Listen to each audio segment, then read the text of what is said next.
11 വയസ്സ് പ്രായമുള്ള അബ്ബാസ് എന്നവരെ വിളിച്ചുകൊണ്ട് അല്ലാഹുവിന്റെ ഹബീബായ റസൂലുള്ളാഹി സ്വല്ലല്ലാഹു അലൈഹി വസല്ലമ തങ്ങൾ പറയുന്നുണ്ട്, യാ ഗുലാം, അല്ലയോ പൊന്നുമോനെ. നിങ്ങൾ ആലോചിച്ച് നോക്കിയേ, 11 വയസ്സുള്ള കുട്ടി എത്ര ചെറുതായിരിക്കും. 11 വയസ്സുള്ള കുട്ടിയൊക്കെ നമ്മൾ കളിക്കാൻ നീ നിസ്കരിച്ചില്ലെങ്കിലും കുഴപ്പമില്ല, നീ പോയി കളിക്ക് എന്നൊക്കെ പറഞ്ഞിട്ട് കളിക്കാൻ വിടുന്നവരാണ്. സുബഹിസ്കരിക്കാൻ നമ്മൾ പറഞ്ഞേക്കൂല, കാരണം ചെറിയ കുട്ടിയല്ലേ, ആ കുട്ടി വേണ്ട, ചെറിയ കുട്ടിയല്ലേ. വിളിക്കാൻ മാതാപിതാക്കൾക്ക് മനസ്സ് വരില്ല. അങ്ങനെയല്ലേ സത്യം അല്ലേ? ഉപ്പ എണീറ്റിട്ട് പള്ളിക്ക് പോകും, പക്ഷെ കുട്ടിക്ക് 10-15 വയസ്സിനിടയിലുള്ള കുട്ടികളെ വിളിക്കൂല. ഉപ്പാക്കൊരു വിഷമം, ചെറിയ കുട്ടിയല്ലേ. അതൊക്കെ കാണുമ്പോൾ ഒരു മനസ്സിന് പ്രയാസം. കുട്ടി ഇങ്ങനെ എണീക്കുന്നത്, ഉറക്കം തൂങ്ങുന്നത്. സത്യത്തിൽ ഈ സ്നേഹം കപട സ്നേഹമാണ്. ഈ സ്നേഹത്തെയാണ് കാപട്യം എന്ന് പറയുന്നത്. ആ പുഞ്ചിരി കുലീനമാം കള്ളം നെഞ്ചു കീറി ഞാൻ നേരിനെ കാട്ടാം എന്ന് പറഞ്ഞില്ലേ, മുഖത്ത് നോക്കി പുഞ്ചിരിക്കുന്ന ആളുകൾ. അപ്പൊ ഈ സ്നേഹം എന്ന് പറയുന്നത് കാപട്യമാണ്, ഇത് കപട സ്നേഹമാണ്. നിങ്ങളുടെ സ്നേഹം യാഥാർത്ഥ്യമാണെങ്കിൽ,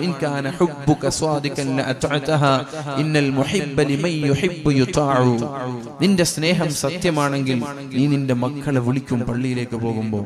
അവരുടെ പ്രയാസം നീ മൈൻഡ് ചെയ്യൂല, കാരണം നിസ്കാരം വളരെ പ്രധാനപ്പെട്ട ഘടകമാണ്. നാളെ ആദ്യമായി ചോദ്യം ചെയ്യുന്നത് നിസ്കാരത്തെ കുറിച്ചാണ്. 10 വയസ്സായാൽ അവരെ നിസ്കരിപ്പിക്കണം, നിസ്കരിച്ചില്ലെങ്കിൽ അടിക്കണം എന്ന് പറഞ്ഞ പരിശുദ്ധ ഇസ്ലാമിലെ ഉപ്പയും ഉമ്മയുമാണ് അവരെ ഉറങ്ങാൻ അനുവദിക്കുന്നത്. അപ്പൊ നിങ്ങൾക്കാണ് നല്ല ചൂരൽ കൊണ്ട് അടികിട്ടേണ്ടത്. ആ വിളിക്കാതെ പോകുന്ന ഉപ്പുണ്ടല്ലോ, ആ ഉപ്പയ്ക്കാണ് ചൂരൽ നന്നായി പൊട്ടിക്കേണ്ടത്. ഉപ്പയ്ക്കാണ്. വിളിക്കാതെ അവരെ കിടത്തി ഉറക്കുന്ന ഉമ്മ ഉണ്ടല്ലോ, ആ ഉമ്മയ്ക്ക് പൊട്ടിക്കണം. മക്കൾ എണീറ്റ് പൊട്ടിക്കണം. 10 വയസ്സായിട്ട് നിസ്കരിക്കാൻ വിളിച്ചു, എന്താ എന്നെ വിളിക്കാത്തെന്ന് വെച്ചാൽ തിരിച്ചു പൊട്ടിക്കേണ്ട അവസ്ഥയാണ് ഇപ്പോൾ. അതുകൊണ്ട് അങ്ങനെ ഒരു സ്നേഹം നിങ്ങൾ കാണിക്കരുത്, കപടമായ സ്നേഹം നിങ്ങൾ കാണിക്കരുത്. നാളെ മാതാപിതാക്കളുമായി ബന്ധപ്പെട്ട, മാതാപിതാക്കൾ നഷ്ടപ്പെട്ടാൽ തിരിച്ചു കിട്ടില്ല ആ സുഹൃതം എന്ന ഒരു വിഷയമാണ് നാളെ ഞാൻ ഇന്നിവിടെ ചർച്ച ചെയ്യാൻ ആഗ്രഹിക്കുന്നത് ഇൻഷാ അല്ലാഹ്. അപ്പൊ മാതാപിതാക്കൾ ഈ വിഷയം ശ്രദ്ധിക്കണം. നമ്മൾ അങ്ങനെ സ്നേഹം ദീനിന്റെ വിഷയത്തിൽ സ്നേഹം കാണിക്കരുത്. കുറച്ചൊക്കെ റിസ്ക് ഒക്കെ സഹിക്കേണ്ടി വരും ദീനിന്റെ വിഷയമാകുമ്പോൾ. അവിടെ സ്നേഹം ആവശ്യമില്ല. അപ്പൊ ചെറിയൊരു 11 വയസ്സുള്ള മകനെ വിളിച്ചിട്ട് നബി തങ്ങൾ പറയാണ്, യാ ഗുലാം, പൊന്നുമോനെ, ഇന്നി ഉഅല്ലിമുക കലിമാത്തിൻ, നിനക്ക് ഞാൻ ചില വിഷയങ്ങൾ പഠിപ്പിച്ചു തരാം. നീ അല്ലാഹുവിനെ സൂക്ഷിക്കണം മോനെ, എന്നാൽ അല്ലാഹു നിന്നെ സൂക്ഷിക്കുമെന്നാണ് പറഞ്ഞത്. നീ അല്ലാഹുവിനെ സൂക്ഷിക്കണമെന്നാൽ അല്ലാഹു നിന്നെ സൂക്ഷിക്കും. എങ്ങനെയാണ് നീ അല്ലാഹുവിനെ സൂക്ഷിക്കേണ്ടത്? നിന്റെ കൈകൾ, നിന്റെ കാലുകൾ, നിന്റെ കണ്ണുകൾ, നിന്റെ ചെവികൾ അല്ലാഹുവിന് വേണ്ടി നീ സമർപ്പിക്കണം. ഹറാമ് കാണരുതേ, ഹറാമ് ചെയ്യരുതേ, ഹറാമിലേക്ക് നിങ്ങൾ നടക്കരുതേ. അല്ലാഹു തആല പരിശുദ്ധ ഹബീബിലൂടെ നമ്മൾക്ക് പഠിപ്പിച്ചു തരുന്ന മനോഹരമായ ഹദീസാണിത്. യാ ഗുലാം, അല്ലയോ പൊന്നുമോനെ, ഇഹ്ഫദില്ലാഹ യഹ്ഫദുക. ഉമ്മമാരെ മക്കളെ വിളിച്ചുകൊണ്ട് ഈ ഉപദേശം പറഞ്ഞു കൊടുക്കണം. 10 വയസ്സായാൽ വകതിരിവെത്തിയാൽ, മക്കൾക്ക് പറഞ്ഞത് തിരിയുന്ന ഒരു സമയമായാൽ വകതിരിവെത്തിയാൽ അവരോട് പറയണം, യാ ഗുലാം, പൊന്നുമോനെ, ഇഹ്ഫദില്ലാഹ യഹ്ഫദുക. ഇങ്ങനെ ഒരു അല്ലാഹുവുണ്ട്, ഇങ്ങനെ ഒരു രക്ഷിതാവുണ്ട്, ഇങ്ങനെ ഒരു റബ്ബുണ്ട്. ആ റബ്ബിനെ നീ സൂക്ഷിച്ചാൽ അല്ലാഹു നിന്നെ സൂക്ഷിക്കും മോനെ. അപകടങ്ങളിൽ നിന്ന് അല്ലാഹു നിന്നെ സംരക്ഷിക്കും. ആക്സിഡന്റ് പോലെയുള്ള മരണങ്ങളിൽ നിന്ന്, മാറാരോഗങ്ങളിൽ നിന്ന്, ശർറായ ഖളാഉകളിൽ നിന്ന്, പെട്ടെന്നുള്ള മരണങ്ങളിൽ നിന്ന് അല്ലാഹു നിന്നെ സലാമത്താക്കും. യഹ്ഫദില്ലാഹ യഹ്ഫദുക. നീ അല്ലാഹുവിനെ സൂക്ഷിക്കണം. കോളേജിലായാലും നാട്ടിലായാലും കലാലയങ്ങളിലായാലും ക്യാമ്പസുകളിലായാലും ഗൾഫിലായാലും നാട്ടിലായാലും അല്ലാഹുവിനെ സൂക്ഷിക്കും. അങ്ങനെ അല്ലാഹുവിനെ സൂക്ഷിച്ചാൽ യഹ്ഫദുക, അല്ലാഹു നിങ്ങളെ സൂക്ഷിക്കുമെന്നാണ് പറഞ്ഞത്. നമ്മൾ എത്രത്തോളം അല്ലാഹുവിനെ സൂക്ഷിക്കുന്നുണ്ടോ അത്രത്തോളം അല്ലാഹു നമ്മെ സൂക്ഷിക്കും. അല്ലാഹു നമ്മുടെ പ്രൊട്ടക്ഷൻ, നമ്മുടെ സംരക്ഷണം അല്ലാഹു ഏറ്റെടുക്കും. പരിശുദ്ധ റസൂലുള്ളാഹി സ്വല്ലല്ലാഹു അലൈഹി വസല്ലമ തങ്ങൾ പറഞ്ഞില്ലേ, മാസാല അബ്ദി ബിന്നവാഫിലി യഖറുബു എന്റെ അടിമ എന്നിലേക്ക് അടുക്കുന്നത് അയാൾ സുന്നത്തുകൾ ചെയ്യുമ്പോഴാണ്. സുന്നത്ത് ചെയ്യുമ്പോഴാണ് ഒരാൾ എന്നിലേക്ക് അടുക്കുന്നത്. എന്താ സുന്നത്തുകൾ? ജീവിതത്തിൽ ഒരു സുന്നത്ത് പോലും ഒഴിവാക്കാതെ മുത്തബിഉസ്സുന്നയായി നബി തങ്ങൾ പഠിപ്പിച്ച സർവ്വ സുന്നത്തുകളും ജീവിതത്തിൽ പകർത്തി ജീവിക്കാൻ നമ്മൾ തയ്യാറായാൽ പിന്നെ നമ്മൾക്കുള്ള നേട്ടം എന്താണ്? ഹത്താ അകൂന ലഹു യദൻ ഔ അർജുലാ, അവന്റെ കൈകൾ അല്ലാഹുവിന്റെ പ്രത്യേകമായ കഴിവുള്ള കൈകളായി മാറും, അല്ലാഹുവിന്റെ പ്രത്യേകമായ കഴിവുകളുള്ള കാലുകളായി മാറും, അല്ലാഹുവിന്റെ സ്വാധീനമുള്ള കണ്ണുകളായി മാറും, അല്ലാഹുവിന്റെ സ്വാധീനമുള്ള ചെവികളായി മാറും. എന്താ ചെയ്യേണ്ടത്? നിങ്ങളുടെ കണ്ണ് അല്ലാഹുവിന്റെ കണ്ണായി മാറിയാൽ നിങ്ങൾക്ക് പഠിക്കാനുണ്ടോ? ഞാൻ ചോദിക്കട്ടെ നിങ്ങളോട്, എന്റെ ഈ കണ്ണ് ഇത് അല്ലാഹുവിന്റെ കണ്ണായാൽ അഥവാ അല്ലാഹുവിന്റെ സ്വാധീനമുള്ള കണ്ണായാൽ ഇവിടെ ഇരിക്കുന്ന നിങ്ങളുടെ എ ടു സെഡ്, നിങ്ങളുടെ മനസ്സിലുള്ള എ ടു സെഡ് തുറന്നു പറയാൻ എനിക്ക് കഴിയോ ഇല്ലേ? കഴിയുമോ ഇല്ലേ? കഴിയൂലേ? ആർക്കും എതിർപ്പൊന്നുമില്ലല്ലോ. Yes or no? എസ് അല്ല എല്ലാരും. എന്റെ കണ്ണ് റബ്ബിന്റെ കണ്ണായാൽ നിങ്ങളുടെ ഹൃദയം വായിക്കാൻ എനിക്ക് കഴിയോ? കഴിയും.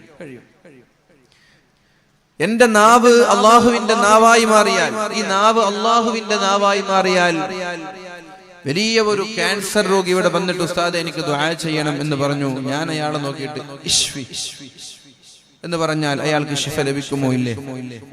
ശിഫ ലഭിക്കും. എന്റെ ചെവി അള്ളാഹുവിന്റെ ചെവിയായി മാറിയാൽ നിങ്ങൾ രണ്ടുപേരും ഏറ്റവും പിന്നിൽ നിന്ന് ആ പർദ്ദയിട്ട ഹിജാബിട്ട പെൺകുട്ടികൾ അവിടെ ചർച്ച ചെയ്യുന്ന വിഷയം എനിക്ക് ഇവിടെ കേൾക്കാൻ പറ്റൂലേ? പറ്റും. എന്റെ കാലുകൾ അള്ളാഹുവിന്റെ കാലായി മാറിയാൽ ഇന്ന് വൈകുന്നേരം നോമ്പ് തുറക്കാൻ എനിക്ക് കാസർഗോഡ് എത്തണമെന്ന് വിചാരിച്ചാൽ എനിക്ക് എത്താൻ പറ്റൂലേ? മക്കത്തെത്തണമെന്നും വിചാരിച്ചാൽ എത്താൻ പറ്റൂലേ? എന്റെ കൈകൾ അള്ളാഹുവിന്റെ കൈയായി മാറിയാൽ ഒരു രോഗിയെ തടവുമ്പോഴേക്കും അയാളുടെ പ്രയാസമാണ്. അതാവണം. അങ്ങനെ ആകുമോ? അങ്ങനെ സംഭവിക്കുമോ? സംഭവിക്കും. എന്ത് ചെയ്യണം? നബി തങ്ങൾ പറഞ്ഞു, ഒന്ന് അദാഉ മഫ്തറല്ലാഹ്, അല്ലാഹു നിർബന്ധമാക്കിയ ഫർളുകൾ സമയത്ത് ചെയ്യുക എന്നുള്ളതാണ് ഒന്നാമത്തെ മാനദണ്ഡം. ഒന്ന് അല്ലാഹു നിർബന്ധമാക്കിയ ഫർളുകൾ സമയത്ത് ചെയ്യണം. രണ്ട് തർക്കുമാ ഹറമല്ലാഹ്, അല്ലാഹു ചെയ്യരുത് എന്ന് പറഞ്ഞതിൽ നിന്ന് പൂർണ്ണമായി മാറി നിൽക്കണം. ഇൻ കേസ് പെട്ടുപോയാൽ ഉടനെ തൗബ ചെയ്ത് മടങ്ങുകയും വേണം. മൂന്ന് നബി തങ്ങൾ പഠിപ്പിച്ച സുന്നത്തുകൾ ഒന്നും ഒഴിവാക്കാൻ പാടില്ല. എ ടു സെഡ് നബി തങ്ങൾ പഠിപ്പിച്ച സർവ്വ സുന്നത്തുകളും ജീവിതത്തിൽ പകർത്തണം, ഉണരുന്നത് മുതൽ ഉറങ്ങുന്നത് വരെ, ജനനം മുതൽ മരണം വരെ. അങ്ങനെയായാൽ നിങ്ങളുടെ കണ്ണുകൾ ഞാനായി മാറുമെന്ന് പരിശുദ്ധ റസൂലുള്ളാഹ്, അല്ലാഹുവിന്റെ ഖുദ്സിയായ ഹദീസാണിത്. വളരെ സ്വീകാര്യമായ ഹദീസാണ്, സ്വഹീഹായ ഹദീസാണിത്. ഈ രീതിയിൽ നിങ്ങൾ ജീവിച്ചാൽ നിങ്ങളുടെ കണ്ണുകൾ ഞാനായി മാറും. അപ്പോഴാണ് കുപ്പിക്കകത്തുള്ള വസ്തുവിനെ പോലെ കാൺമാൻ ഞാൻ നിങ്ങളെ കൽബകം എന്നോവർ. അങ്ങനെ പാടിയത് വെറുതെയല്ല, ഇത് നമ്മൾക്കും സാധിക്കുന്ന ഒരു വിഷയമാണെന്ന് അധ്വാനിച്ചാൽ മതി. ഇത് മുഹയ്യിദ്ദീൻ ശൈഖ് ഖദ്ദസല്ലാഹു സല്ലഹുൽ അസീസ് തങ്ങളുടെ പ്രത്യേകതയല്ല, നമ്മൾക്കും കഴിയും. മുഅ്മിനീങ്ങളെ, നമ്മൾ ആ ലെവലിലെത്താനുള്ള വഴി അല്ലാഹുവിന്റെ ഹബീബ് പഠിപ്പിച്ചു തന്നിട്ടുണ്ട്. കോയോട് മുള്ളോട് കൂകന്ന് ചെന്നാരെ കൂശാതെ കൂകിപ്പറപ്പിച്ച് വിട്ടോവർ. കോഴികളുടെ എല്ലിനെ നോക്കിയിട്ട് കൂവാൻ പറഞ്ഞപ്പോ കോഴി കൂവിക്കൊണ്ട് പാറിയത് ചത്തുപോയ ഒരു കോഴിയെ പുനർജീവിപ്പിച്ചത് അള്ളാഹുവിന്റെ നാവായി മാറിയാൽ സാധിക്കുമോ ഇല്ലയോ? അത് പറഞ്ഞാൽ മതി. ഇവിടെ അത്ഭുതങ്ങളൊന്നും കാണിക്കാനില്ല. മരിച്ചുപോയ ആളുകളെ ജീവിപ്പിക്കാൻ കഴിയുമോ ഇല്ലയോ എന്ന ചർച്ച സോഷ്യൽ മീഡിയകളിൽ നടക്കാറുണ്ട്. മരിച്ചുപോയ ആളുകളെ ജീവിപ്പിച്ചു എന്ന് പറയുമ്പോഴേക്കും അത്ഭുതപ്പെടേണ്ട. ഈ നാവ് അള്ളാഹുവിന്റെ നാവായി മാറിയാൽ മരിച്ചുപോയ ഒരാളെ ജീവിപ്പിക്കാൻ കഴിയുമെന്ന കാര്യത്തിൽ സംശയമേ ഇല്ല. അത് നിഷേധിക്കുന്നവൻ മുഅ്മിനുമല്ല, മുസ്ലിമുമല്ല. മരിച്ചുപോയ ഒരാളെ ജീവിപ്പിക്കാൻ കഴിയില്ല എന്നൊരാൾ പറഞ്ഞാൽ അയാൾ മുസ്ലിമല്ല. എന്തുകൊണ്ട്? നബി തങ്ങളുടെ വളരെ സ്വഹീഹായ ഹദീസാണ്, സുന്നത്തുകൾ വർദ്ധിപ്പിച്ചാൽ നിങ്ങളുടെ നാവ് അല്ലാഹുവിന്റെ നാവായി മാറും, ചെവി അല്ലാഹുവിന്റെ ചെവിയായി മാറും, കണ്ണ് അല്ലാഹുവിന്റെ കണ്ണായി മാറും. എന്നാൽ അല്ലാഹുവിന്റെ സ്വാധീനമുള്ള നാവ് കൊണ്ട് മുമ്പ് ഇതിനില്ല. എണീക്കാൻ പറഞ്ഞാൽ എണീറ്റ് നടന്നൂടെ? എണീറ്റ് നടക്കാൻ അവർക്ക് കഴിയൂലേ? കഴിയുമെന്നുള്ള കാര്യം ഉറപ്പല്ലേ? എന്താണ് ഇതിൽ സംശയിക്കാനുള്ളത്? ഈ രീതിയിൽ അള്ളാഹുവിനെ സൂക്ഷിച്ച് ജീവിക്കാൻ നമ്മൾ തയ്യാറായാൽ അള്ളാഹു നിങ്ങളെയും സംരക്ഷിക്കുമെന്നാണ് പറഞ്ഞത്. നിങ്ങൾ അള്ളാഹുവിനെ സൂക്ഷിച്ചാൽ അള്ളാഹു നിങ്ങളെ സംരക്ഷിക്കുമെന്നാണ് പറഞ്ഞത്. പെട്ടെന്നൊരു അപകടത്തിൽ ചാടേണ്ടതാണ്. ചാടി പാറി പറന്നു വരുന്ന ഒരു വാഹനത്തിനിടയിൽപ്പെട്ട് നിങ്ങളുടെ വാഹനം കുടുങ്ങി നിങ്ങൾ ചതഞ്ഞു മരിക്കേണ്ടതാണ്. പക്ഷേ നിങ്ങളുടെ ജീവിതത്തിൽ എത്രയോ സുവർണാവസരങ്ങൾ ഉണ്ടായി, തെറ്റു ചെയ്യാൻ എത്രയോ അവസരങ്ങൾ നിങ്ങൾക്കുണ്ടായി. ആരും കാണാതെ ആരും അറിയാതെ പല തോന്നിവാസങ്ങളും ചെയ്യാൻ നിങ്ങൾക്ക് അവസരമുണ്ടായിട്ടുണ്ട്. പക്ഷേ അള്ളാഹുവിനെ പേടിച്ചുകൊണ്ട് നിങ്ങൾ അത് ഒഴിവാക്കിയതിന്റെ പേരിൽ ഇതുപോലെയുള്ള അപകടങ്ങളിൽ യാതൊരു പ്രയാസം സംഭവിക്കാതെ, യാതൊരു അപകടം സംഭവിക്കാതെ, പരിക്കുകളില്ലാതെ അള്ളാഹു നിങ്ങളുടെ സംരക്ഷണത്തിന്റെ ഉത്തരവാദിത്വം ഏറ്റെടുക്കുമെന്ന് മുഹമ്മദുർ റസൂലുള്ളാഹ്. അതുകൊണ്ട് പൊന്നു മുഅ്മിനീങ്ങളെ, കണ്ണിന്റെ കാഴ്ചശക്തി 150 വർഷം വരെ നഷ്ടപ്പെടൂല. ചെവിയുടെ കേൾവി ശക്തി 150 വർഷം വരെ നഷ്ടപ്പെടൂല. നിങ്ങളുടെ കാലിന്റെ ശക്തി 150 വയസ്സായാലും നിങ്ങൾക്ക് ക്ഷയിച്ചു പോകൂല. പള്ളിയിലേക്ക് യുവാക്കളെ പോലെ നടന്നു വരാൻ കഴിയും. നിങ്ങളുടെ കാലുകളുടെ കൈകളുടെ ശക്തി ഒന്നും ക്ഷയിക്കൂല. നിങ്ങളുടെ എല്ലുകൾ ക്ഷയിക്കൂല, ശുഷ്കിക്കൂല. നിങ്ങൾ ചെയ്യേണ്ടത് എന്താണ്? നമ്മുടെ യൗവന സമയത്ത് യുവാവായിരിക്കെ 15 മുതൽ 40 വയസ്സുവരെയുള്ള സമയങ്ങളിൽ അള്ളാഹുവിനെ സൂക്ഷിക്കാൻ നമ്മൾ തയ്യാറായാൽ മതി. അപ്പോഴാണ് ചോരത്തിളപ്പുള്ളത്, അപ്പോഴാണ് ആവേശമുള്ളത്, അപ്പോഴാണ് തിന്മകളോടുള്ള പ്രവണതയുള്ളത്, അപ്പോഴാണ് കാര്യങ്ങളെല്ലാം ചോദ്യം ചെയ്യാനുള്ള ധിക്കാരം തോന്നുന്നത്. ഈ സമയങ്ങളിലെല്ലാം അള്ളാഹുവിന് വേണ്ടി നമ്മുടെ വികാരങ്ങളെ, നമ്മുടെ താല്പര്യങ്ങളെ, ഹറാമായ ആഗ്രഹങ്ങളെ അള്ളാഹുവിന് വേണ്ടി മാറ്റിവെക്കാൻ തയ്യാറായാൽ നമ്മുടെ വാർദ്ധക്യം അള്ളാഹു ഏറ്റെടുക്കും. മുഅ്മിനീങ്ങളെ, വാർദ്ധക്യത്തിൽ നിങ്ങൾക്ക് നിരാശയുണ്ടാവൂല. നിരാശ വേണ്ട, അള്ളാഹു കൂടെയുണ്ട്. കൂടെയുണ്ടാവണമെങ്കിൽ മൻ കാന മഅല്ലാഹ്. നമ്മൾക്ക് സന്തോഷമുള്ള സമയങ്ങളിൽ നമ്മൾ അള്ളാഹുവിന്റെ കൂടെ നിൽക്കണം. നമ്മൾക്ക് ആരോഗ്യമുള്ള സമയങ്ങളിൽ നമ്മൾ അള്ളാഹുവിന്റെ കൂടെ നിൽക്കണം. നമ്മൾക്ക് സൗകര്യമുള്ള സമയങ്ങളിൽ നമ്മൾ അള്ളാഹുവിന്റെ കൂടെ നിൽക്കണം. ആകെ പ്രയാസങ്ങൾ വരുമ്പോ, കടങ്ങൾ കൊണ്ട് വീർപ്പുമുട്ടുമ്പോ, ശാരീരികമായ രോഗങ്ങൾ കാരണം പ്രയാസപ്പെടുമ്പോ, ജനങ്ങൾക്കിടയിൽ അന്തസ്സില്ലാതെ ഒന്ന് പുറത്തിറങ്ങാൻ പോലും ധൈര്യമില്ലാതെ, അങ്ങനെ നിങ്ങൾ ആകെ സങ്കീർണത കൊണ്ട് വീർപ്പുമുട്ടുന്ന സമയങ്ങളിൽ അള്ളാഹുവേ എന്നെ ഒന്ന് സഹായിക്കണേ എന്ന് പറഞ്ഞ് റബ്ബിലേക്ക് മടങ്ങുന്നതിന് പകരം നിങ്ങളുടെ സുഖമുള്ള സമയങ്ങളിൽ, സന്തോഷമുള്ള സമയങ്ങളിൽ അള്ളാഹുവിന്റെ കൂടെ നിൽക്കാൻ നിങ്ങൾ തയ്യാറായാൽ, യൗവനങ്ങളിൽ അള്ളാഹുവിന്റെ കൂടെ നിൽക്കാൻ തയ്യാറായാൽ, അള്ളാഹുവിന് വേണ്ടി നിങ്ങളുടെ താല്പര്യങ്ങളെ മാറ്റിവെക്കാൻ നിങ്ങൾ തയ്യാറായാൽ, അള്ളാഹു തആല നിങ്ങളുടെ വാർദ്ധക്യ സമയത്ത് നിങ്ങളുടെ കൂടെയുണ്ടാകും. രോഗസമയത്ത് കൂടെയുണ്ടാകും. കടങ്ങളുണ്ടാകുമ്പോ കൂടെയുണ്ടാകും. ഏത് സമയത്താണോ നിങ്ങൾക്ക് അള്ളാഹുവിന് വേണ്ടത്, ആ സമയത്ത് തജിദുഹു തുജാഹക, നിന്റെ മുമ്പിലേക്ക് അള്ളാഹു കടന്നു വരുമെന്ന് പരിശുദ്ധ റസൂലുള്ളാഹ്. നിന്റെ മുമ്പിലേക്ക് അള്ളാഹു കടന്നു വരുമെന്ന് പരിശുദ്ധ റസൂലുള്ളാഹ്. ഒരുപക്ഷേ അത് അള്ളാഹുവാണ് എന്ന് നിനക്ക് തിരിയൂലെങ്കിലും നിനക്ക് അത്ഭുതകരമായ സഹായം ചെയ്യാൻ അള്ളാഹു നിന്റെ മുമ്പിലേക്ക് കടന്നു വരുമെന്ന് പരിശുദ്ധ റസൂലുള്ളാഹി സ്വല്ലല്ലാഹു അലൈഹി വസല്ലം. അപ്പൊ നമ്മൾ ചെയ്യേണ്ടത് എന്താണ്? അള്ളാഹുവിന് വേണ്ടി നമ്മുടെ ജീവിതം മാറ്റിമറിക്കണം. തെറ്റുകൾ വരും, സ്വാഭാവികമാണ്. തെറ്റ് വരുമ്പോ പെട്ടെന്ന് തന്നെ ആ തെറ്റിലുള്ള കുറ്റബോധത്തോടു കൂടി റബ്ബിലേക്ക് മടങ്ങി തൗബ ചെയ്ത് നന്നായാൽ മതി. തീരെ തെറ്റ് ചെയ്യാതെ ജീവിക്കാനൊന്നും മനുഷ്യന് കഴിയുമെന്ന് എനിക്ക് തോന്നുന്നില്ല. അപ്പൊ തെറ്റൊക്കെ മനുഷ്യന്റെ ജീവിതത്തിൽ ഉണ്ടാകും. അങ്ങനെ ഉണ്ടാകുമ്പോൾ പെട്ടെന്ന് തന്നെ തൗബ ചെയ്ത് അള്ളാഹുവിലേക്ക് മടങ്ങാൻ നമ്മൾ തയ്യാറായാൽ അള്ളാഹു നമ്മൾക്ക് പുറത്തു തരട്ടെ. അള്ളാഹു നമ്മൾക്ക് പുറത്തു തരട്ടെ. പൊന്നുമോനെ, നീ അള്ളാഹുവിനെ സൂക്ഷിക്കണം മോനെ, എന്നാൽ അള്ളാഹു നിന്നെ സൂക്ഷിക്കുമെന്നാണ് പറഞ്ഞത്. അള്ളാഹുവിനെ നീ സൂക്ഷിച്ചാൽ അള്ളാഹു നിന്നെ സൂക്ഷിക്കുമെന്നാണ് പറഞ്ഞത്. ആമിർ ഇബ്നു അബ്ദു ഖൈസ് തമീമി എന്ന് പറയുന്ന പ്രഗൽഭനായ ഒരു പണ്ഡിതന്റെ ചരിത്രം നമ്മൾ ശ്രദ്ധിക്കണം. താബിഈങ്ങളിൽപ്പെട്ട വളരെ പ്രമുഖനായ ഒരു പണ്ഡിതനാണ്. താബിഈങ്ങളിൽപ്പെട്ട വളരെ പ്രമുഖനായ ഒരു ആബിദാണ്. ഇൻഷാ അല്ലാഹ് ബക്കറ്റ് വരും നിങ്ങളുടെ അടുത്തേക്ക്. ഇന്നും നാളെയും മറ്റന്നാളും അല്ലേ? മറ്റന്നാൾ ദുആ ആണോ? അപ്പൊ നിങ്ങള് ഇതുവരെ സഹകരിച്ചതുപോലെ തന്നെ ഇനിയും സഹകരിക്കാം. കഴിയുമെങ്കിൽ നല്ലൊരു 500 രൂപയെങ്കിലും ഒരു മിനിമം എല്ലാവരും ഒന്ന് ശ്രമിച്ചാൽ, ഒന്ന് ആഞ്ഞു പിടിച്ചാൽ നടക്കും. 500 രൂപ കിട്ടാൻ മതി, കൂടുതലൊന്നും വേണ്ട. എല്ലാവരും ഒന്ന് ആഞ്ഞു പിടിച്ചാൽ ഇൻഷാ അല്ലാഹ് ഇന്നോ നാളേക്കായിട്ട് 500 രൂപ പെണ്ണുങ്ങൾ ആണുങ്ങളൊക്കെ ഇന്നിപ്പോ നിങ്ങൾ കൊണ്ടുവന്ന് നിങ്ങളെ കയ്യിലുള്ളത് ഇഷ്ടം എന്താ ഉള്ളത് അതിൽ ഏറ്റവും ഇഷ്ടപ്പെട്ടിട്ടോളി. നാളെ വരുമ്പോൾ നിങ്ങൾ കഴിയുമെങ്കിൽ ബുദ്ധിമുട്ടിക്കല്ല, നിർബന്ധിപ്പിക്കല്ല, കഴിയുമെങ്കിൽ 500 രൂപയെങ്കിലും ബക്കറ്റിലിടാൻ വേണ്ടിയിട്ട് കരുതിക്കോ. കഴിയുമെങ്കിൽ നല്ല ഉദ്ദേശത്തോടു കൂടി അള്ളാഹു നിങ്ങളുടെ ഉദ്ദേശങ്ങളൊക്കെ പൂർത്തീകരിച്ച് തരട്ടെ. പിന്നെ ഒരുപാട് വിഷയങ്ങളൊക്കെ ഇന്നലകളിലൊക്കെ ഇവിടെ ചർച്ച ചെയ്തിട്ടുണ്ട്. ഒരു 5000 രൂപയും 6000 രൂപയൊക്കെ, അതൊക്കെ ഇൻഷാ അല്ലാഹ് സ്വാഭാവികം സാധാ നിങ്ങളുടെ സൗകര്യം പോലെ ഇൻഷാ അല്ലാഹ് നിങ്ങൾ നൽകിയാൽ മതി. എല്ലാറ്റിനും പഠിച്ചോൻ അർഹമായ പ്രതിഫലം നൽകും. ഒന്നും അള്ളാഹു തള്ളിക്കളയില്ല എന്നല്ല പറഞ്ഞത്. ഈ 5000 കൊണ്ട് നമ്മൾക്ക് നല്ലൊരു കുപ്പായം വാങ്ങിക്കാം. അള്ളാഹുവിന് വേണ്ടി അത് മാറ്റി വെച്ചിട്ട് കോളേജിന് കൊടുത്തു. ഈ 5000 കൊണ്ട് നമ്മൾക്ക് എവിടെങ്കിലും ടൂർ പോവാം, അത് മാറ്റി വെച്ചിട്ട് റബ്ബിന്റെ കോളേജിന് കൊടുത്തു. അതിന് പകരം പഠിച്ചോ നിങ്ങൾ ഒഴിവാക്കൂല. അതിനേക്കാളും നല്ല പകരം അള്ളാഹു നിങ്ങൾക്ക് തരും. അപ്പൊ നമ്മൾ ശ്രദ്ധിക്കേണ്ട വിഷയം,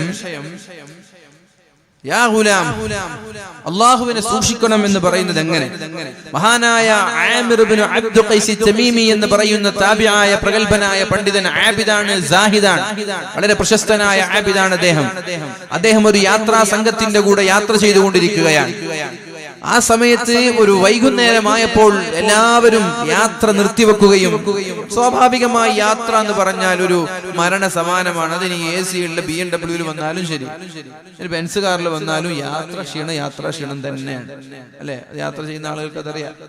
നിരന്തരം ഞാൻ ഇന്നലെ ഏകദേശം എന്റെ വീട്ടിൽ നിന്ന് രാവിലെ 9 മണിക്ക് ഞാൻ പുറപ്പെട്ടിട്ടുണ്ട്. ഇന്നലെ രാത്രി കണ്ണൂരാണ് നോമ്പ് തുറന്ന് കണ്ണൂർ ജില്ല തളിപ്പറമ്പിൽ നിന്ന് 8 മണിക്ക് വിട്ടത്. 10 മണി, 11, 12, 1, 1:30 മണിയാകുമ്പോഴാണ് ഇവിടെ രാത്രി എത്തുന്നത്. രാത്രി വരാൻ കാരണം എന്താ? രാവിലെ വന്നാൽ അതിന്റെ ക്ഷീണം കൊണ്ട് പ്രസംഗിക്കാൻ കഴിയില്ല, യാത്രാ ക്ഷീണം കൊണ്ട്. അപ്പൊ നേരത്തെ വന്നിട്ട് കിടന്നുറങ്ങിയ ക്ഷീണം മാറുമല്ലോ എന്ന് വിചാരിച്ചിട്ടാണ് നേരത്തെ വന്നത്. ഈ സാഹിബിന്റെ വീട്ടിൽ നല്ല ഗസ്റ്റ് ഹൗസ് ഒക്കെ ഉള്ളതുകൊണ്ട് പിന്നെ വളരെ സൗകര്യമാണ്. അവർക്കും ബുദ്ധിമുട്ടില്ല, നമുക്കും ബുദ്ധിമുട്ടില്ല. അപ്പൊ ഇൻഷാ അല്ലാഹ് യാത്രയ്ക്ക് അതിൻ്റെതായ ക്ഷീണം എന്നുണ്ടാവും. ഇപ്പൊ ആളുകളൊക്കെ പറയും, വേളൊക്കെ പറയുമ്പോ എന്താ 2 മണിക്കൂർ വേല പറഞ്ഞാൽ പോലെ എന്നൊക്കെ ചോദിക്കുക. ആളുകൾ എങ്ങനെ ചോദിക്കുക? പക്ഷെ 2 മണിക്കൂർ വേല പറയാൻ 12 മണിക്കൂറിന്റെ ത്യാഗമുണ്ട് എന്നുള്ള കാര്യം ആരും ഓർക്കുന്നില്ല. ഈ വാലിന്റെ 3 വർഷം, ഞാൻ ഈ ഫീൽഡിൽ ഏകദേശം ഒരു 3 വർഷമായിട്ടുള്ളൂ എന്ന് എനിക്ക് തോന്നുന്നത്. 3-4 വർഷം പോയാൽ ഒരു 3-4 വർഷമായിട്ടുള്ളൂ ഈ ഫീൽഡില്. ഈ ഒരുപാട് പാഠങ്ങൾ പഠിക്കാൻ നമ്മൾക്ക് സാധിച്ചു എന്നുള്ളതാണ്. ഒന്ന് വളരെ പ്രധാനപ്പെട്ട പാഠം ഞാൻ പഠിച്ചത് മൈക്കിന്റെ കാര്യമാണ്. മൈക്കിനെ കുറ്റം പറയില്ല എന്ന് ഞാൻ തീരുമാനിച്ചിട്ടുണ്ട്. ഇനി മേലായാലും ഖിയാമത്ത് നാൾ വരെ ഒരു മൈക്കിനെ ഞാൻ കുറ്റം പറയില്ല എന്ന് തീരുമാനിച്ചിട്ടുണ്ട്. എങ്ങനെയുള്ള മൈക്കായാലും ഞാൻ ഇൻഷാ അല്ലാഹ് അതിങ്ങനെ തൃപ്തിപ്പെട്ടിട്ട് പ്രസംഗിക്കുന്നുള്ളൊരു തീരുമാനമാണ്. കാരണം നമ്മളത് പറയുമ്പോൾ സ്വാഭാവികമായിട്ട് അവർക്ക് വിഷമമുണ്ടാവും, ആളുകൾക്ക് വിഷമമുണ്ടാവും.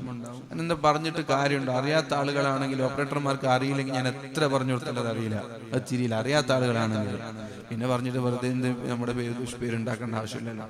അങ്ങനെ ഒരുപാട് വിഷയങ്ങൾ ഈ ഫീൽഡിൽ വെച്ച് നമുക്ക് പഠിക്കാൻ അവസരങ്ങൾ ഉണ്ടാകുന്നുണ്ട്.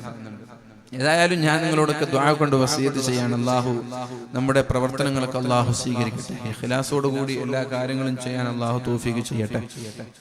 ഇഖ്ലാസാണല്ലോ എല്ലാത്തിലും പ്രധാനം, ഇഖ്ലാസാണല്ലോ. അപ്പോ മഹാനായ ആബിദായ ആമിർ ഇബ്നു അബ്ദു ഖൈസ് എന്ന് പറയുന്ന പ്രഗൽഭനായ ആബിദ് യാത്ര ചെയ്ത് യാത്രാക്ഷീണം കൊണ്ട് എല്ലാവരും വൈകുന്നേരമാകുമ്പോഴേക്കും അവരുടെ ഒട്ടകങ്ങളെ അവർക്ക് നൽകേണ്ട ഭക്ഷണങ്ങളൊക്കെ നൽകി, വെള്ളം നൽകി അവർ പോയി കിടന്നുറങ്ങുകയാണ്. പക്ഷെ ഇദ്ദേഹം എന്ത് ചെയ്തു? തന്റെ കുതിരയെ കെട്ടിയിട്ടു, ഒരു മരത്തിൽ കെട്ടിയിട്ടു. എന്നിട്ട് അതിനു വേണ്ട പുല്ലുകളും വെള്ളവും എല്ലാം നൽകി മുസല്ലയും എടുത്ത് അവിടെ നിന്ന് ആരും കാണാതെ എല്ലാവരും കടന്നുറങ്ങുമ്പോൾ അവിടെ നിന്നും പതുക്കെ ആരും അറിയാതെ മാറി ഒരു മരത്തിന്റെ മറവിൽ കൊണ്ടുപോയി മുസല്ല വിരിച്ചു. ഇത് കൂടെയുള്ള ഒരു യാത്രക്കാരൻ കണ്ടു. ഇദ്ദേഹം മുസല്ലയായിട്ട് പോകുന്നത് കൂടെയുള്ള ഒരു യാത്രക്കാരൻ കണ്ടു. അപ്പൊ ആ യാത്രക്കാരൻ ഇദ്ദേഹം കാണാതെ വളരെ രഹസ്യമായി അദ്ദേഹത്തിന്റെ പിന്നാലെ കടന്നുപോയി. എന്താണ് അയാൾ ചെയ്യുന്നത് എന്നറിയാൻ. ജനങ്ങളെല്ലാം ഉറങ്ങിക്കിടക്കുമ്പോ, യാത്രാക്ഷീണം കൊണ്ട് ജനങ്ങളെല്ലാം ഉറങ്ങിക്കിടക്കുമ്പോൾ മഹാനായ ആമിർ ഇബ്നു അബ്ദു ഖൈസ് എന്നവർ ഒരു മരത്തിന്റെ തണലിൽ, ഒരു മരത്തിന്റെ മറവിലിരുന്നു കൊണ്ട് നിസ്കരിച്ചു കൊണ്ടേയിരിക്കുകയാണ്. ഖിബ്ലയിലേക്ക് മുന്നിട്ട് നിസ്കരിച്ചു കൊണ്ടിരിക്കുകയാണ്. വളരെ പരിപൂർണമായ നിസ്കാരമാണ്. അല്ലാഹുവിനെ പേടിയോട് ഖുശൂഅോടുകൂടിയുള്ള നിസ്കാരമാണ്.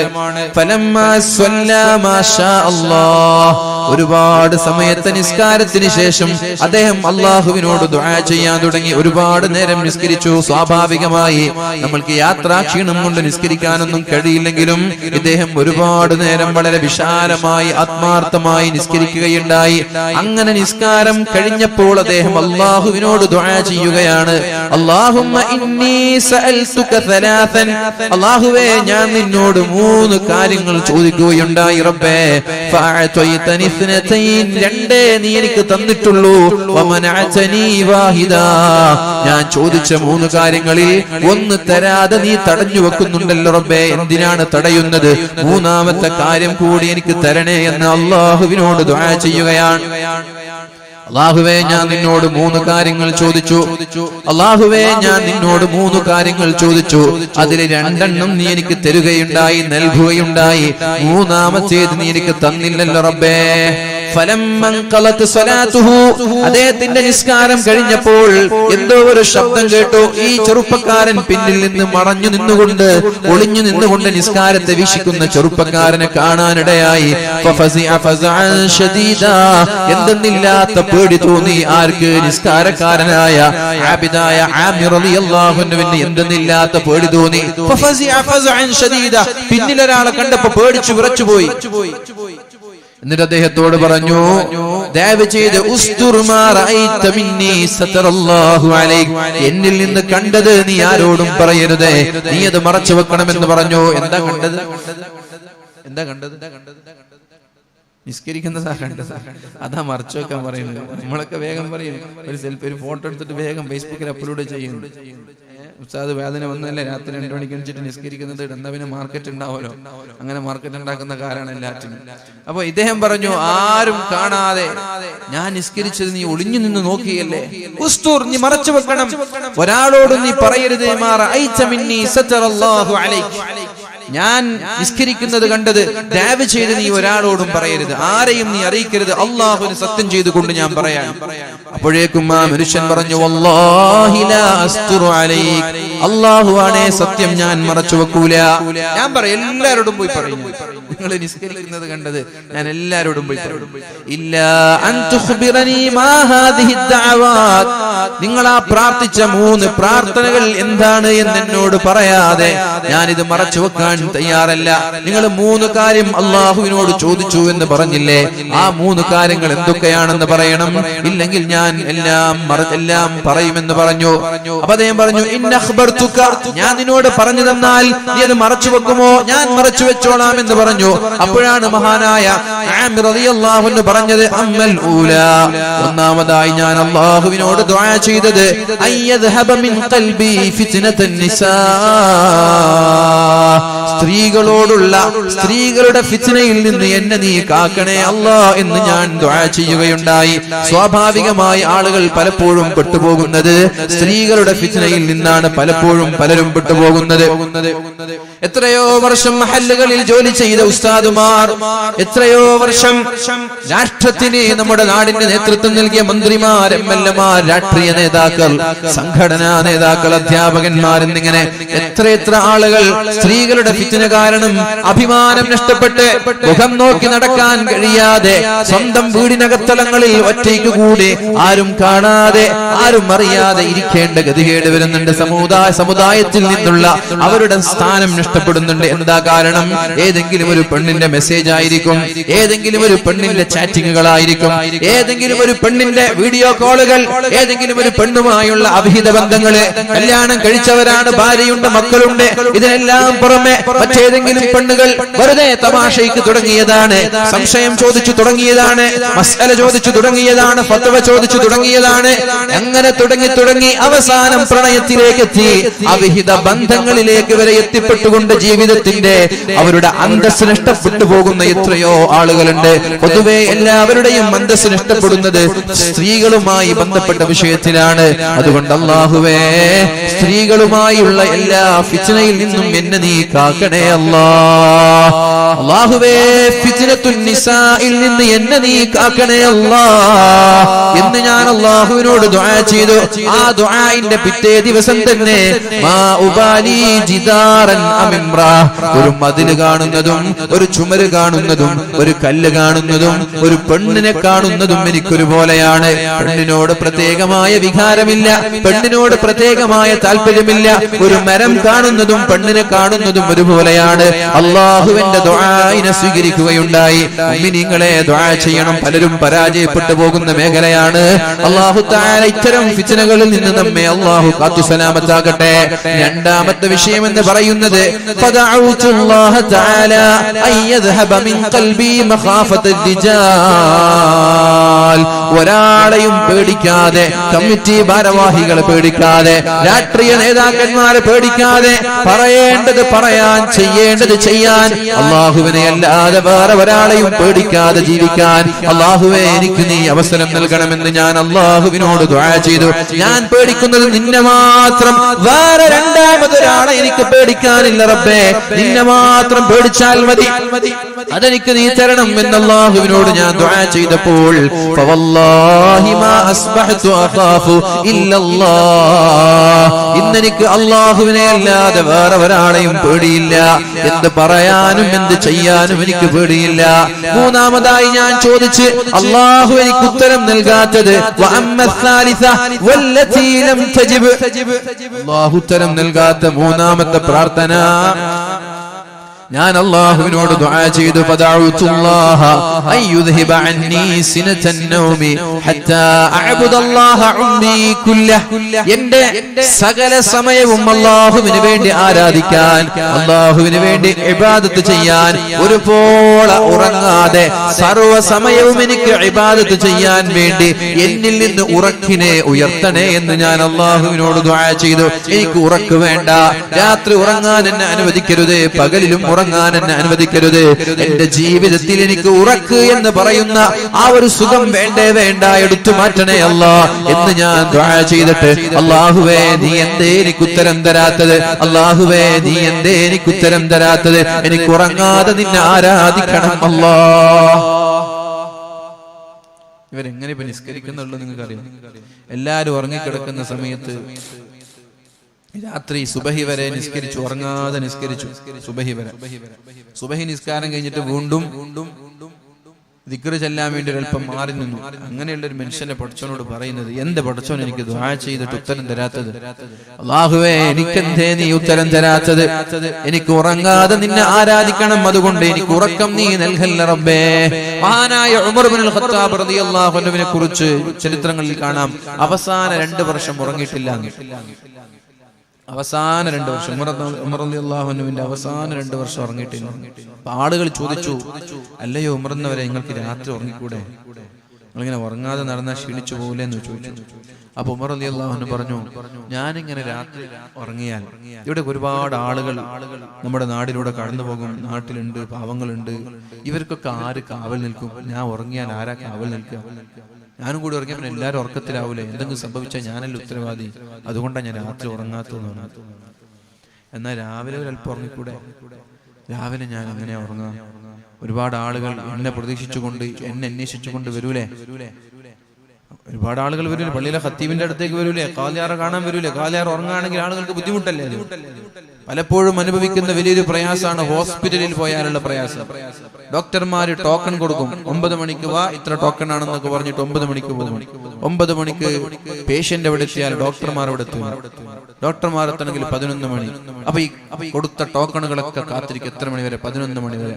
അങ്ങനെ 11 മണിക്ക് വന്നിട്ട് ഡോക്ടർ ഇങ്ങനെ ഓരോ പേഷ്യന്റിനെ നോക്കാൻ തുടങ്ങി. രാവിലെ 9 മണിക്ക് വന്ന പേഷ്യന്റ് തിരിച്ചു പോകുന്നത് 3 മണിക്കാണ്. ഇങ്ങനെയൊക്കെ ഡോക്ടർമാർ ഉത്തരവാദിത്തമില്ലാതെ ചെയ്താൽ പേഷ്യന്റിന്റെ അവസ്ഥ എന്താണ്? ഞാൻ ഈ അടുത്തിട്ട് അങ്ങനെ പോകണ്ടായി. എന്റെ വൈഫിനെയും കൂട്ടിയിട്ട്, ഗർഭിണിയായിരുന്നു, അങ്ങനെ കൂട്ടിയിട്ട് ഞാൻ പോയതാണ്. പ്രത്യേകിച്ച് പരിശുദ്ധമായ റമദാനിലൊക്കെ ടോക്കൺ എന്ന് പറഞ്ഞാൽ എന്താ? ഓരോ മനുഷ്യനും എന്തിനാ ഈ ടോക്കൺ കൊടുക്കുന്നത്? ടോക്കൺ കൊടുക്കുന്നില്ലെങ്കിൽ പിന്നെ ഓരോ ആളുകൾ ക്യൂ നിന്നിട്ടല്ലേ കൊടുക്കുക. ഈ ടോക്കൺ കൊടുക്കുന്നത് ഇത്ര ടോക്കണാണ്, ഈ സമയത്ത് വന്നാൽ മതി, ഒരു 5-10 മിനിറ്റ് ഒക്കെ മാറിയാൽ കുഴപ്പമില്ല. ഏകദേശം 5-6 മണിക്കൂറൊക്കെ ടോക്കൺ എടുത്തിട്ടും കാത്തു നിൽക്കാന്ന് പറഞ്ഞ് എന്തൊരു മോശമാണത്. ഇതൊക്കെ റബ്ബിനോട് സമാധാനം പറയേണ്ടി വരും. തമാശയൊന്നുമല്ല ഇത്. ഡോക്ടർമാരുടെ പണി ഏറ്റവും നല്ല പണിയാണ്, ജനങ്ങൾക്ക് ചെയ്യുന്ന ഖിദ്മത്താണ്, അള്ളാഹുവിന് ചെയ്യുന്ന സേവനമാണ്, അതിനൊക്കെ പ്രതിഫലമുണ്ട്. പക്ഷെ ഈ മാതിരി ജനങ്ങളൊക്കെ നിങ്ങൾ ദയവ് ചെയ്ത് ചൂഷണം ചെയ്യരുത്, ദയവ് ചെയ്ത് ജനങ്ങളെ ബുദ്ധിമുട്ടിക്കരുത്. ഞാൻ രാവിലെ 9 മണിക്ക് കൊണ്ടുപോയി എൻ്റെ വൈഫിനെ എനിക്ക് തിരിച്ച് ഡോക്ടറെ കണ്ടിട്ട് ഹോസ്പിറ്റലിൽ നിന്ന് കൊണ്ടുപോകാൻ കഴിഞ്ഞത് തിരിച്ച് 3 മണിക്കാണ്. ഈ നോമ്പ് നോക്കിയിട്ട് ഇങ്ങനെയൊക്കെ ചെയ്ത ഗർഭിണികളായ ആളുകൾ അവിടെ വെച്ച് തന്നെ പ്രസവിച്ചു പോലെ. അതും ചൂട്, ഗൾഫ് രാജ്യങ്ങളെ പോലെ നല്ല AC സംവിധാനമുള്ള ഹോസ്പിറ്റലുകൾ, സൗകര്യം, വെയിറ്റ് ചെയ്യാനുള്ള സൗകര്യങ്ങളൊക്കെ ഉണ്ടായാൽ കുഴപ്പമില്ല. ഇത് അങ്ങനെയൊന്നുമില്ല. ചൂടെടുത്തുകൊണ്ട് എത്ര സമയം കാത്തിരിക്കുക. അങ്ങനെയാണെങ്കിൽ ടോക്കൺ സംവിധാനം തന്നെ ഒഴിവാക്കിക്കൂടെ? ആദ്യം വന്ന ആളുകൾ കയറ്റിക്കൂടെ? സമയത്ത് ഡോക്ടർമാർ വരണം. പങ്ക്ച്വാലിറ്റി എല്ലാവർക്കും നിർബന്ധമാണ്. നിങ്ങളുടെ സ്വന്തം ഹോസ്പിറ്റലാവാം, നിങ്ങളുടെ ചെലവിലായിരിക്കാം നിങ്ങൾ ഹോസ്പിറ്റൽ നടത്തുന്നത്. വേണമെങ്കിൽ കണ്ടാൽ മതി, വേണമെങ്കിൽ കാണിച്ചാൽ മതി എന്നൊക്കെ അഭിപ്രായം ഉണ്ടാകും. നിങ്ങൾക്ക് സൗകര്യം ഉണ്ടെങ്കിൽ വന്നാൽ മതി. പക്ഷെ അതൊരു മാന്യത അല്ലല്ലോ. ഒരു മാന്യത ഉണ്ടല്ലോ എല്ലാറ്റിനും. ആ ഒരു മാന്യത വെച്ചുകൊണ്ട് ഹോസ്പിറ്റലുകളും ഡോക്ടർമാരും ഒക്കെ ഒരു അല്പമെങ്കിലും പേഷ്യന്റിനെ പരിഗണിക്കണ്ടേ? സ്കാനിങ് എടുക്കാൻ പോയാൽ അവിടെ 2-3 മണിക്കൂറും വെയിറ്റ് ചെയ്യിപ്പിക്കുക. ഇത്ര സമയത്ത് വന്നാൽ മതി എന്ന് പറഞ്ഞാൽ ആ സമയത്ത് പോകൂലേ? വീട്ടിൽ നിന്ന് ഇത്ര സമയത്ത് നിങ്ങൾ 12 മണിക്ക് വരണം എന്ന് പറഞ്ഞാൽ ഒരു 11:30 മണിക്ക് പോയി അവിടെ എത്തും. അപ്പൊ കൃത്യം 5-10 മിനിറ്റ് വെയിറ്റ് ചെയ്താൽ സാധനം കിട്ടും. പക്ഷേ നിങ്ങൾ സമയം പറയൂല. ടോക്കൺ എടുത്തിട്ട് രാവിലെ മുതൽ വൈകുന്നേരം വരെ എന്തിനവർ ഇരുത്തണം അവിടെ? അതൊക്കെ ശല്യമാണ്, അതൊക്കെ ശാപം ലഭിക്കുന്ന വലിയ തിന്മകളാണ് എന്ന് ഇതിന്റെ ഉത്തരവാദപ്പെട്ട ആളുകൾ മനസ്സിലാക്കണം. ഇതേപോലെ പഞ്ചായത്ത് ഓഫീസർമാർ, ഏതെങ്കിലും ഉദ്യോഗസ്ഥന്മാരായ ആളുകൾക്ക് തന്നെയാണ് പേപ്പർ സൈൻ ചെയ്യാൻ വേണ്ടി കാത്തിരിക്കുന്നവർ, സീൽ ചെയ്യാൻ വേണ്ടി കാത്തിരിക്കുന്നവർ, അറ്റസ്റ്റേഷന് വേണ്ടിയിട്ട്, അറ്റസ്റ്റിങ്ങിന് വേണ്ടിയിട്ട് കാത്തു നിൽക്കുന്നവർ. അങ്ങനെ പല മേഖലകളിൽ അനാവശ്യമായി ജനങ്ങളെ മുഷിപ്പിക്കുന്നുണ്ട്. അതൊക്കെ വലിയ അപകടമാണ്. ജനങ്ങളുടെ പ്രാക്കൽ കിട്ടിപ്പോയാൽ അത് നിങ്ങളുടെ ഭാവി ജീവിതത്തെ ബാധിക്കുമെന്ന് നിങ്ങൾ മനസ്സിലാക്കണം. ഇനി വേദന്റെ ഉസ്താദുമാരായാലും അങ്ങനെ തന്നെ, നമ്മളെ വള്ളഭൂഷൺ എന്നല്ല, വേദന്റെ ഉസ്താദുമാരായാലും അങ്ങനെ തന്നെ. സമയത്ത് പറഞ്ഞ സമയത്ത് എത്തണം. സമയത്ത് 10 മണിക്ക് വാൽ തുടങ്ങുമെന്ന് പറഞ്ഞ് സംഘാടകർ ഇങ്ങനെ ഉരുട്ടി സ്വാഗത പ്രഭാഷകൻ ഉള്ളതെല്ലാം പറഞ്ഞു തീർത്തിട്ട് ഇനി എന്താ പറയും? ഉസ്താദ് എത്തിയിട്ടില്ല, ഉസ്താദ് വരുന്നത് 11:30 മണിക്കാണ്. ജനങ്ങൾ രാവിലെ 9 മണിക്കും വന്നിട്ട് 9-11:30 മണി വരെ വെയിറ്റ് ചെയ്യാന്ന് പറഞ്ഞാൽ മോശമല്ലേ? എന്നാ പിന്നെ ആദ്യം തന്നെ വൈകുമെന്ന് പറയണം. പിന്നെ എന്തെങ്കിലും ബ്ലോക്കിൽ പെട്ടു, അങ്ങനെ എന്തെങ്കിലും കാരണവശാൽ പെട്ടുപോയാൽ ഓക്കെ, അതൊന്നും നമ്മൾക്ക് നമ്മുടെ കൈകളിലുള്ളതല്ല. അതൊക്കെ അപ്രതീക്ഷിതമായി വരുന്ന കേസുകളാണ്. നിരന്തരമായി ഇങ്ങനെ സംഭവിക്കാന്ന് പറഞ്ഞാൽ എങ്ങനെ ഉൾക്കൊള്ളാൻ കഴിയുക? ഇതിനൊക്കെ ഒരു പരിഹാരം കാണണം. എന്റെ പ്രിയപ്പെട്ട ശബ്ദം ശ്രവിക്കുന്ന ആളുകളൊക്കെ ഇതൊന്ന് പരിഗണിക്കണം എന്ന് ഞാൻ വളരെ സ്നേഹത്തോടെ പറയാൻ. ഇദ്ദേഹം പറഞ്ഞു, ഉമർ റളിയല്ലാഹു അൻഹു പറഞ്ഞു, രാവിലെ എന്നെ കാണാൻ വേണ്ടി ആയിരങ്ങളായ ആളുകൾ ലോകത്തിന്റെ മുക്കുമൂലകളിൽ നിന്ന് വരുമ്പോ ഞാൻ ഉറങ്ങിയാൽ അവരവിടെ വെയിറ്റ് ചെയ്യേണ്ടി വരൂലേ? അവരവിടെ കാത്തു നിൽക്കേണ്ടി വരൂലേ? അതുകൊണ്ട് ഞാൻ രാവിലെ ഉറങ്ങുന്നില്ല. രാവിലെ ഉറങ്ങിയിട്ടില്ല, രാത്രി ഉറങ്ങിയിട്ടില്ല. 2 വർഷം. അത് കഴിയും. അള്ളാഹുവിന്റെ സഹായമാണ്. എല്ലാവർക്കും കഴിയോ? അള്ളാഹുവിന്റെ സഹായം ലഭിച്ചവർക്ക് കഴിയും. ഒരു ദിവസം 16 ഖത്തം ഓതിയവർ ചരിത്രത്തിലുണ്ട്. ഞാൻ കഴിഞ്ഞ പ്രാവശ്യം ആ വിഷയം പറഞ്ഞിട്ടുണ്ട്. ഇവിടെ 16 ഖത്തമൊക്കെ ഒരു ദിവസം ഓതിയവർ ചരിത്രത്തിലുണ്ട്. അതെങ്ങനെ? അള്ളാഹു അവർക്ക് സഹായം കൊടുത്തു, അള്ളാഹു അവർക്ക് കഴിവ് കൊടുത്തു, അതുകൊണ്ട് അവർക്ക് കഴിഞ്ഞു. അതങ്ങനെ ഇപ്പൊ ഒരു ദിവസത്തിൽ 16 ഖത്തോദ നമ്മളിങ്ങനെ ടൈം കാൽക്കുലേഷൻ ചെയ്യും. ഒരു 20 മിനിറ്റ് ഒരു ജ്യൂസ് ഇങ്ങനെ നോക്കി ആകെ ഏറിപ്പോ 2 ഖത്തനെ നടക്കുള്ളൂ. ഭക്ഷണം കഴിക്കാതെ ഓതിയ 16 ഖത്തൊക്കെ കുറച്ച് തള്ളായിരിക്കും. ഉസ്താദ് ഒന്ന് കുറച്ചുകൂടെ ഒന്ന് മയത്തിൽ പറഞ്ഞൂടെ എന്നൊക്കെ ചോദിക്കും. പക്ഷെ സത്യത്തിൽ തള്ളല്ല, അത് യാഥാർത്ഥ്യമാണ്. അള്ളാഹു ചില ആളുകൾക്ക് സമയത്തിൽ കൊടുക്കുന്ന ബർക്കത്താണ്, തള്ളൊന്നല്ല. ചരിത്രങ്ങളിൽ കാണാം 16 ഖത്തം, 4 ഖത്തം, 8 ഖത്തം ഒക്കെ തീർത്ത ആളുകൾ ഇഷ്ടം പോലെ കാണാം. എന്തിനേറെ മഗ്രിബിന്റെയും ഇശാഇന്റെയും ഇടയിൽ ഒരു ഖത്തം തീർത്തു. ഇശാഇനെ കുറച്ച് പിന്തിപ്പിച്ചു, രാത്രിയുടെ മിഡിൽ ടൈം, രാത്രിയുടെ ഒരു പകുതി ഭാഗത്തേക്ക് പിന്തിപ്പിച്ചിട്ട് മഗ്രിബിന്റെയും ഇശാഇന്റെയും ഇടയിൽ ഒരു ഖത്തം തീർത്ത ആളുകളുണ്ട്. മഹാനായ ഇമാമുന ശാഫിഈ തങ്ങൾ റമളാനായാൽ 60 ഖത്തം ഓതും. ഒരു ദിവസം 2 ഖത്തം ഓതും. നിങ്ങൾ 2 ജുസ് ഓതാറുണ്ടോ? ഒരു ദിവസം 2 ഖത്തം ഓതും റമളാനായാൽ ഇമാമുന ശാഫിഈ തങ്ങൾ. റമളാൻ അല്ലാത്ത ദിവസങ്ങളിൽ 1 ഖത്തം ഓതും. അപ്പൊ ഇതൊന്നും വലിയ അത്ഭുതപ്പെടാനൊന്നുമില്ല. അള്ളാഹു ചില ആളുകളുടെ സമയത്ത് കൊടുക്കുന്ന ബർക്കത്താണ്, ചില ആളുകളുടെ സമയത്ത് കൊടുക്കുന്ന സഹായമാണ് അള്ളാഹുവിന്റെ സഹായം. അപ്പൊ ഉമർ ഇബ്നുൽ ഖത്താബ് റളിയല്ലാഹു അൻഹു അവസാന 2 വർഷം ഉറങ്ങിയിട്ടില്ല എന്നാണ്. അപ്പൊ ഇദ്ദേഹം അള്ളാഹുവിനോട് ദുആ ചെയ്യുന്നത് അങ്ങനെ ഒരു സൗകര്യം ലഭിക്കാനാണ്. അല്ലാഹുവേ ഉറങ്ങാതെ ഇബാദത്ത് ചെയ്യാൻ എനിക്ക് നീ തൗഫീഖ് നൽകണേ അല്ലാഹ്. ഉറങ്ങാതെ ഇബാദത്ത് ചെയ്യാൻ എനിക്ക് നീ തൗഫീഖ് നൽകണേ അല്ലാഹ്. ആ ദുആഇന് മാത്രം അല്ലാഹു ഉത്തരം തന്നില്ല, ബാക്കിയുള്ളതെല്ലാം അല്ലാഹു ഉത്തരം തന്നു എന്ന് മഹാനായ ആമിർ റളിയല്ലാഹു അൻഹു ചെറുപ്പക്കാരനോട് പറഞ്ഞു കൊടുക്കുകയാണ്. അപ്പോഴാണ് ആ ചെറുപ്പക്കാരൻ പറഞ്ഞത്, റഹിമകല്ലാഹു യാ ആമിർ. അല്ലയോ ആമിർ എന്നവരെ, മാദാ നഖൂലു അൻ ഹാലിനാ, നിങ്ങൾ ഇങ്ങനെയൊക്കെ ദുആ ചെയ്യുകയാണെങ്കിൽ ഞങ്ങളുടെ അവസ്ഥ എന്താണ്? എത്ര സമയമാണ് അനാവശ്യമായി ഞങ്ങൾ ചെലവഴിക്കുന്നത്? എത്ര സമയമാണ് നിങ്ങൾ അനാവശ്യമായി ചെലവഴിക്കുന്നത്? അനാവശ്യമായ സംസാരങ്ങൾക്ക് വേണ്ടി, സോഷ്യൽ മീഡിയകൾക്ക് വേണ്ടി, ഫേസ്ബുക്കിന് വേണ്ടി, ഇൻസ്റ്റയ്ക്ക് വേണ്ടി, ഇൻസ്റ്റാഗ്രാമിനും ടിക്ടോക്കിനും വാട്സപ്പിനും വേണ്ടി എത്ര സമയമാണ് നമ്മൾ ചെലവഴിക്കുന്നത്? എന്റെ ശബ്ദം ശ്രവിക്കുന്ന സർവ്വ സഹോദരങ്ങളോടും സഹോദരിമാരോടും പറയാണ്, റമദാൻ കഴിയുന്നത് വരെയെങ്കിലും ഒന്ന് ആ ഫേസ്ബുക്ക് ഒന്ന് നിങ്ങൾ ഡിലീറ്റ് ചെയ്യണം. റമദാൻ കഴിയുന്നത് വരെ ഇൻസ്റ്റാഗ്രാം നിങ്ങൾ ഡിലീറ്റ് ചെയ്യണം, ടിക്ടോക്ക് നിങ്ങൾ ഡിലീറ്റ് ചെയ്യണം റമദാൻ കഴിയുന്നത്. കാരണം എന്തേ? സമയം ഒരുപാട് നഷ്ടപ്പെട്ടു. വാട്സപ്പ് കഴിയുമെങ്കിൽ വാട്സപ്പ് നിങ്ങൾ ഡിലീറ്റ് ചെയ്യണം. നിങ്ങളുടെ വിലപ്പെട്ട ഒരുപാട് സമയം ഫേസ്ബുക്കിന്റെ മുമ്പിൽ നമ്മൾ ചെലവഴിക്കും. ഫേസ്ബുക്ക് നോക്കി അരമണിക്കൂറൊക്കെ ഇങ്ങനെ പോകുന്നത്, ഇങ്ങനെ സ്ക്രോൾ ചെയ്തുകൊണ്ടേയിരിക്കും, അപ്പ് ആൻഡ് ഡൗൺ. ഇൻസ്റ്റാഗ്രാമും അതുപോലെ, ടിക്ടോക്ക് പിന്നെ പറയേ വേണ്ട. റമദാനിലെ മുഅ്മിനീങ്ങളെ ഒരല്പസമയം അല്ലാഹുവിന് വേണ്ടി നമ്മൾക്ക് ദിക്ർ ചെല്ലാനും ഇബാദത്തുകൾ ചെയ്യാനും വേണ്ടി മാറ്റിവെച്ചൂടെ? ഒന്നുമില്ലെങ്കിൽ എന്തെങ്കിലും വാലോ ഖുർആനോ കേട്ടോളൂ, അതൊക്കെ ഇബാദത്തല്ലേ. യൂട്യൂബിൽ പോയിട്ട് നല്ല വാലുകൾ കേട്ടോളൂ, ഖുർആൻ കേട്ടോളൂ, അതൊക്കെ ഇബാദത്താണ്. ഒരു തസ്ബീഹ് മാല കയ്യിൽ പിടിക്കണം എല്ലാവരും. ഒരു തസ്ബീഹ് മാല കയ്യിൽ പിടിക്കണം. തസ്ബീഹ് മാല മൗലവിമാരുടെയോ ഉസ്താദുമാരുടെയോ വയസ്സന്മാരുടെയോ അടയാളമല്ല. എല്ലാവർക്കും തസ്ബീഹ് മാല കയ്യിൽ പിടിക്കാം. അല്ലെങ്കിൽ ഒരു കൗണ്ടറെങ്കിലും കയ്യിൽ പിടിക്കാം. കയ്യിൽ പിടിച്ച് നിരന്തരമായി ഇസ്തിഗ്ഫാർ ചൊല്ലണം നമ്മൾ. ആൾക്കാർ കണ്ടോട്ടെ, ആൾക്കാർ കാണാൻ വേണ്ടി പിടിച്ചില്ലെങ്കിൽ മതി. കാണുന്നതിന് കൊണ്ട് കുഴപ്പമൊന്നുമില്ല, ആൾക്കാർ കണ്ടത് കൊണ്ട് ഇവിടെ പ്രശ്നമൊന്നുമില്ല. ആൾക്കാർ കാണാൻ വേണ്ടി നിങ്ങൾ പിടിച്ചില്ലെങ്കിൽ മതി. കണ്ട എന്താ പ്രശ്നം? ആൾക്കാർ കണ്ടോട്ടെ. നിസ്കരിക്കുന്നത് കാണുന്നില്ലേ? എന്താ ഇപ്പോൾ ആൾക്കാർ കാണാത്ത സ്വതക്ക കൊടുക്കുന്നത് കാണുന്നില്ലേ? കാണാൻ വേണ്ടി ഒന്നും ചെയ്യണ്ട, കണ്ടാതുകൊണ്ട് കുഴപ്പമില്ല. അതുകൊണ്ട് ഒരു തസ്ബീഹ് മാല കയ്യിൽ പിടിക്കുക എല്ലാവരും. ചെറുപ്പക്കാരുകൾ എല്ലാവരും പിടിക്കുക. അതൊക്കെ ഒരു മോഡലായിക്കൂടെ. എന്താ കുഴപ്പം? ഗൾഫിലൊക്കെ അറബികളെ കയ്യിൽ തസ്ബീഹ് മാല ഉണ്ടാവും, ചെല്ലുന്നില്ല. എന്നാലും തസ്ബീഹ് മാല അവർ കയ്യിൽ പിടിക്കും. അതൊരു മോഡലായിട്ട് അവർ കയ്യിൽ പിടിക്കാറുണ്ട്. അറബികൾ കയ്യിൽ പിടിച്ചോ, കയ്യിൽ പിടിച്ചാൽ അങ്ങോട്ട് ചെല്ലിപ്പോവും. വെറുതെ മിണ്ടാണ്ടിരിക്കുമ്പോൾ ഇങ്ങനെ അസ്തഗ്ഫിറുല്ലാഹ് അസ്തഗ്ഫിറുല്ലാഹ് അസ്തഗ്ഫിറുല്ലാഹ്, അല്ലെങ്കിൽ ലാ ഇലാഹ ഇല്ലല്ലാഹ് സുബ്ഹാനല്ലാഹ് അൽഹംദുലില്ലാഹ് അല്ലാഹു അക്ബർ സല്ലല്ലാഹു അലാ മുഹമ്മദ് സല്ലല്ലാഹു അലൈഹി വസല്ലം ഇങ്ങനെ ചൊല്ലിക്കൊണ്ടിരിക്കും. ഒരു തസ്ബീഹ് മാല കയ്യിൽ പിടിക്കുന്നത് ഒരു ശീലമാക്കണം. പോക്കറ്റിലിടണം. തസ്ബീഹ് മാല കയ്യിൽ പിടിക്കണം, കൗണ്ടർ കയ്യിൽ പിടിക്കണം. നിരന്തരമായി ഇസ്തിഗ്ഫാർ ചൊല്ലിക്കൊണ്ടേയിരിക്കുക. അല്ലാഹു റബ്ബ് സുബ്ഹാനഹു വ തആല തൗഫീഖ് നൽകി അനുഗ്രഹിക്കട്ടെ. മുഅ്മിനീങ്ങളെ, നമ്മുടെ സമയം വളരെ വളരെ ഒരുപാട് സമയം വെറുതെ നമ്മൾ നഷ്ടപ്പെടുത്തരുത്. പരിശുദ്ധമായ റമളാനാണ്. സ്വർഗ്ഗാവകാശികൾ പോലും നാളെ വിഷമിക്കുന്നത് നഷ്ടപ്പെട്ടു പോയ സമയത്തെ കുറിച്ചായിരിക്കുമെന്ന് മഹാന്മാർ പഠിപ്പിക്കുന്നുണ്ട്. സ്വർഗ്ഗാവകാശികൾ പോലും വിഷമിക്കുന്നത് നഷ്ടപ്പെട്ടു പോയ സമയത്തെ കുറിച്ച്. ഒരു സെക്കൻഡ് കൊണ്ട് ഒരു റക്അത്ത് ഞാൻ നിസ്കരിച്ചിരുന്നുവെങ്കിൽ, ഒരു ഇസ്തിഗ്ഫാർ ഞാൻ കൂടുതൽ ചൊല്ലിയിരുന്നുവെങ്കിൽ, ഒരു സ്വലാത്ത് ഞാൻ കൂടുതൽ ചൊല്ലിയിരുന്നുവെങ്കിൽ എന്ന് സ്വർഗ്ഗാവകാശികൾ പോലും നാളെ കൊതിക്കുമെന്ന് മഹാന്മാർ പഠിപ്പിക്കുന്നുണ്ട്. അതുകൊണ്ട് പ്രിയമുള്ളവരെ, അല്ലാഹുവിനോട് നിരന്തരമായി ദുആയിൽ ഉൾപ്പെടാൻ, അതേപോലെ ഇബാദത്തിൽ മുഴുകാൻ വേണ്ടി നമ്മുടെ വിലപ്പെട്ട സമയങ്ങളൊക്കെ ചെലവഴിക്കുക. ഫിത്നകളിൽ നിന്ന് അല്ലാഹുവിനോട് കാവൽ ചോദിക്കുക. അല്ലാഹുവേ, എന്റെ കണ്ണിന്റെ ശർറിൽ നിന്ന് എന്നെ നീ കാക്കണേ അല്ലാഹ്. കണ്ണിന്റെ ശർറാണ്, ഹറാമുകൾ കാണുന്നത് കണ്ണിന്റെ ശർറാണ്. അല്ലാഹുമ്മ ഇന്നി അഊദു ബിക മിൻ ശദ്ദി സമഈ വമിൻ ശദ്ദി ബസരി വമിൻ ശദ്ദി ലിസാനി വമിൻ ശദ്ദി ഖൽബി വമിൻ ശദ്ദി ഫർജി. അല്ലാഹുവേ, എന്റെ കണ്ണിന്റെ ശർറിൽ നിന്ന്, എന്റെ ചെവിയുടെ ശർറിൽ നിന്ന്, എന്റെ നാവിന്റെ ശർറിൽ നിന്ന്, എന്റെ ഹൃദയത്തിന്റെ ശർറിൽ നിന്ന്, എന്റെ ആന്തരിക അവയവങ്ങളുടെ, ലൈംഗിക അവയവങ്ങളുടെ ശർറിൽ നിന്ന് എന്നെ നീ കാക്കണേ അല്ലാഹ് എന്ന് നിരന്തരമായി അല്ലാഹുവിനോട് ദുആ ചെയ്തുകൊണ്ടേയിരിക്കുക.